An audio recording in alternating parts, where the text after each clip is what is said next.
Hello, ladies and gentlemen. My name's StepsBasic, and welcome back to my community show. I sound horrible. But anyway, still sick. Hopefully, I'll be better tomorrow, at least by a little bit.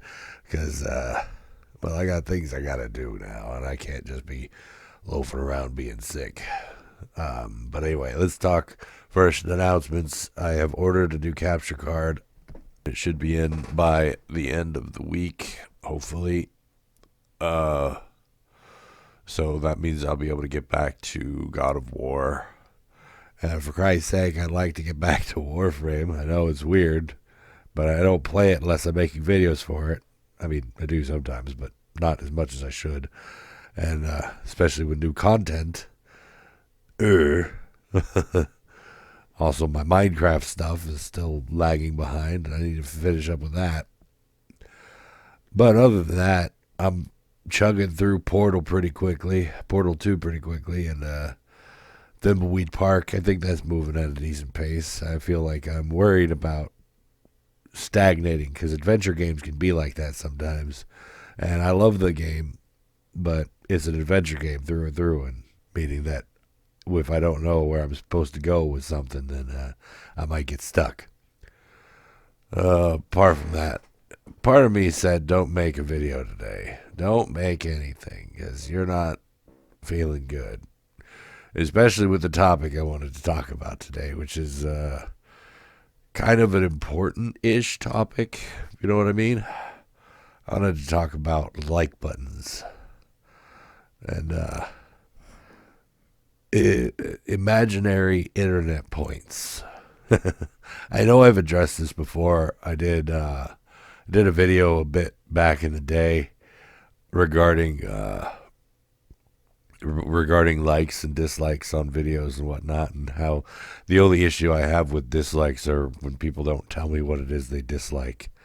Because honestly, that sort of thing just kind of like, why? I mean, why are you disliking? I'd like to know so I can improve. But then it's like, I don't really invest too much thought into it. But I think about it now, how much people do put validation in these sorts of things. And my daughter's kind of the same way. It's like, to me, if somebody sees something I said and acknowledges it with a like or a dislike, then I'm like, okay, cool. My daughter, she gets a little spastic when she sees that, like, I'll comment something on one of our favorite YouTubers, and that person will throw a heart on my comment, and Lizzie will freak out. And I'm like, dude, it's okay. It's fake internet points. I do appreciate it. I do like getting those things, but this, like, to me, it's like, take it or leave it. I'm glad you saw it, and hopefully what I said was funny. Because that's what I usually go for when I'm posting comments, is trying to be funny. But therein lies one of the most interesting things. Like, I feel like getting rid of the dislike button might actually be a good idea. I don't know if y'all know who this fella is, but there's this guy on, I follow him on Twitter, and he does stuff on YouTube as well, named Roberto Blake. And he kind of brought it up. Well, I don't remember if he brought it up or he retweeted something talking about canceling the like button, or the dislike button as it were, because it's completely unproductive. And that kind of goes back to what I was saying about it. Like, I don't get broken up about getting a dislike or anything. Heck, it's the internet. If I'm putting my opinion out there, somebody's going to dislike it. And he put it out there, like, what are your thoughts on this? And I was like, yeah, I would much prefer to have constructive criticism than just a click of a button, as it were. And it might actually promote people to engage a bit more with the content. Like, when it comes to me, I don't like or dislike anything on a whim. Very rarely do I just click like on somebody's stuff just because they're somebody I know or something. And the same way with the dislike. It takes more than just a conflicting opinion for me to dislike something. It has to be morally wrong. So even though I don't put a lot of weight towards dislikes towards myself, I hold myself to a higher standard. Because I don't know who the other person is on the other side. I don't know how they're going to react to it. So why am I gonna wreck their day if I can't even think about a good reason why? Often I will supply like my own thoughts in the comments because that's how I feel. Especially if it comes to something I dislike, then I'm definitely going to want to leave a comment to tell them why. Honestly, I can't even think of one video I've disliked on YouTube. Mostly because if I don't like it, then chances are I'm not going to watch it. And I'll be able to tell from the thumbnail or the title or description or by the first 5 minutes of the video. And as such, I just won't watch it. You know? So I get into the video and I'm just like, if I'm watching a video I'm not going to like or has the chance of me disliking, then I'm not going to make it long enough to actually get the energy to dislike it. Maybe I have disliked a few things, but I can't remember a single instance of it. And generally, if it's something like that, it's morally wrong, like I said. For whatever reason. But at the same time, like, it has to be a good reason for me to be able to do that. Otherwise, if it's just like a formatting error or something, then I'll just be like, whatever. And if I feel like somebody may have missed a point or something, then I'll supply that point to them. And if they don't agree, then they don't agree. It's on them. I don't care. I give information when I can. And some people don't like it when I do that. I understand. Some people get mighty defensive when I supply information. That's kind of weird. That's the whole opposition to the well actually idea. I'm not one of those guys who just goes well actually's everything. On occasions I do catch myself using the actual phrase, well actually. But that's more of along the lines of you may have missed a point and not so much a matter of your opinion is wrong. I hate this. Being sick sucks. So that brings the idea of the like button. What does the like button mean? Can we get rid of the like button just as easily as we could get rid of the dislike button? It's interesting to think about. Because like I know Twitter doesn't have a dislike button. It has that little heart for like, but no dislikes. So I'm sitting here thinking, what does it actually mean? I can gauge somewhat the opinion of my viewers if there's more likes on something than another thing.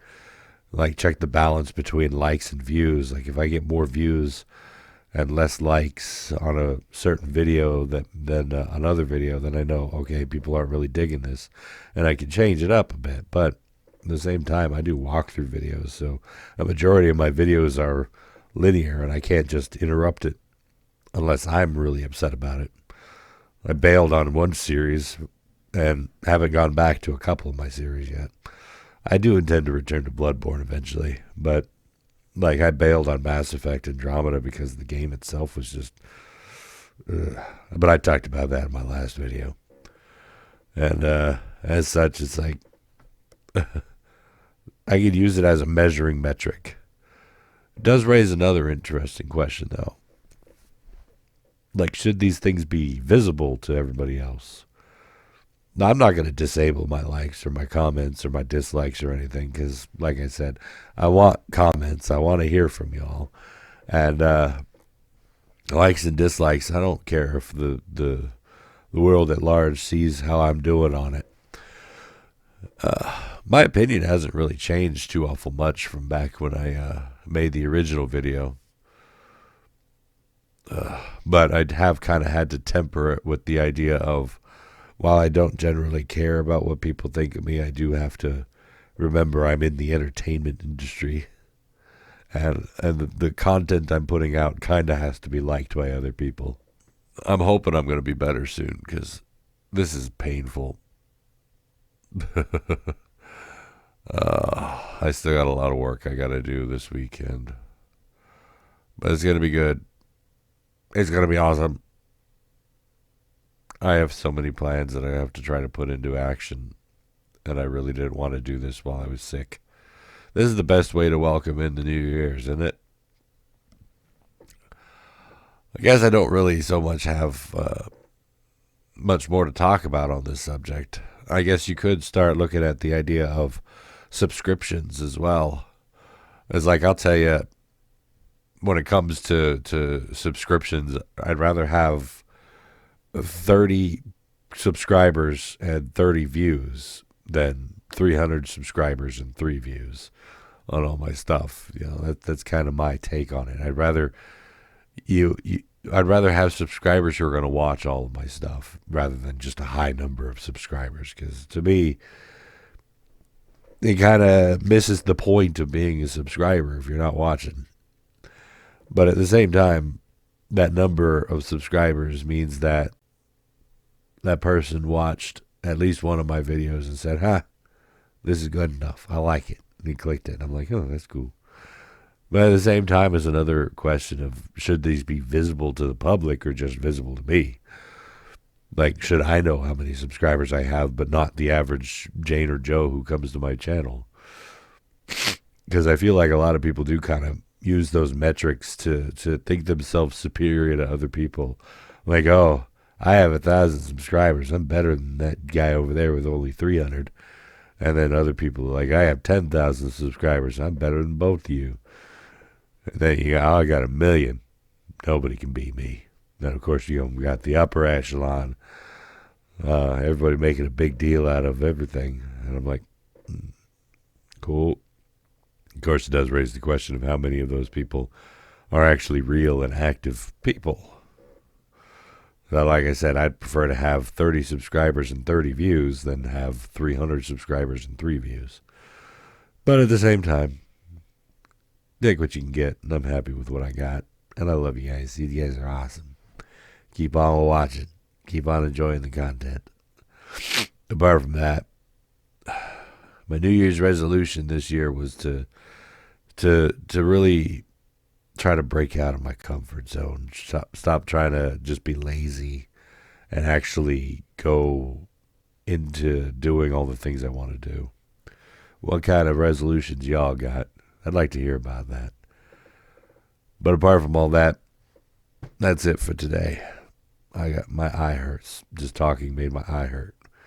But anyway, thank you all so much for joining me for this episode of the Community Show. Hopefully you enjoyed it. And if you did, please go poke that like button for me.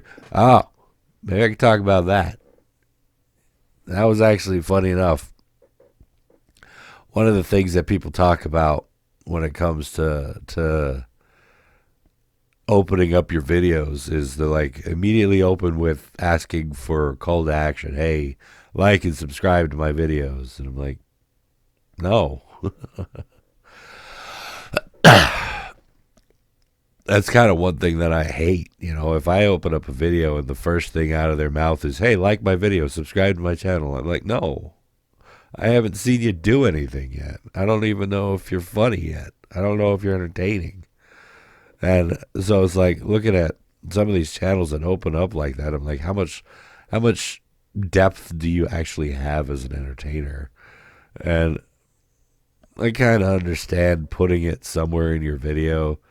I hate doing it, kinda. It gives me time for the end card thing, but at the same time, it's like I crafted my outro just to kind of mesh and to fit in and whatnot. But to be honest, I'd be perfectly happy with just saying, good night, thanks for watching, because those are the most important parts to me. Is the thanks for watching and the good night, everybody. You know, I start off with hello, ladies and gentlemen, and I end off with a good night. But I figure, you know, it is a little bit of a thing, adding that subscribe and like thing.